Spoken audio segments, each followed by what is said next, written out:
New tonight, our first chance to be with firefighters behind the fire lines to better understand the conditions they're facing. More than 1,000 firefighters are working shifts, so they cover the area 24 hours a day to reach full containment, and they hope to have that accomplished by June 20th. 9 News reporter Todd Walker joins us now. Todd, it's not over certainly, but safe enough, at least for now, for you to get a tour of the burn area tonight. Yeah, and Cheryl, over the last few days, we've heard a lot of frustrations from homeowners inside the burn zone. They want to go home or at least see their homes. And tonight, firefighters are giving us a pretty good reason as to why it's taken so long for them to get to that point where they can go back home. They say just because the house was saved from the flames does not mean the fire around it is out. We stopped the fire right here on the line. This is not the exciting part of battling a wildfire.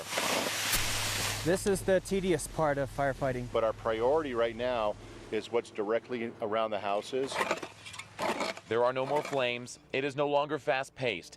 But this is the most important part of being a firefighter. When this cloud cover and the moisture goes away, it's going to heat back up real quick, and all these hidden hot spots will start to run through all these green pockets of fuel that are unburned. That's a root, yeah. Keith McMillan has been fighting fires for 16 years now, and this. It's terrible. It's actually terrible. So for the next few hours and the next few days, all eyes will be looking for the smallest clues that the Black Forest fire is still lurking. Sometimes we have stuff where it's showing just a little whiff of smoke, but once you start digging, you realize it's a large area and it's only showing from just a small spot. The Black Forest is now living up to its name, but through it all, there is still some life. When this dries out and the wind comes back, they really do. They flare up and they'll start running again, even through this black stuff. We call it a dirty burn because there's still plenty of fuel left to burn. This is not the exciting part of battling a wildfire, but this is the part that matters. No matter what kind of home it is, big or small, it's somebody's castle. And so firefighters will spend hours digging around just one house, looking for those hot spots to make sure that it doesn't flare up again and cause damage to a house that they've already saved or other homes around it. They'll also go in and cut down burned trees that are too dangerous to be left standing. So definitely once the flames are out, there's still plenty of it to be done. Cheryl? Todd, we watched that painstaking work. We sure get a better understanding why it takes so long to contain 25 square miles. And really, they were talking about this patchwork burn that happened because of the wind. Some areas are really untouched, and then some are obliterated.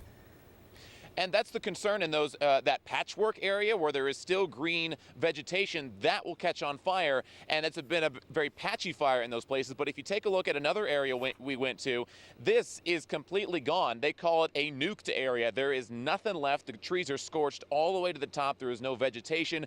The ground is burned all the way down. And so there's nothing there that can burn again. And I don't know if you'll see it in this video, but just a little ways away from where we were shooting there is a completely green yard with a house that has not been touched. And firefighters, they will stand there, they take a stand, and they will fight that fire so that it doesn't get near that house if at all possible, because they say that they get an emotional attachment to these houses. They have homes, and as you heard the chief there say, it's somebody's castle. Sure, absolutely, we can understand that. Todd Walker reporting for us. Thanks, Todd.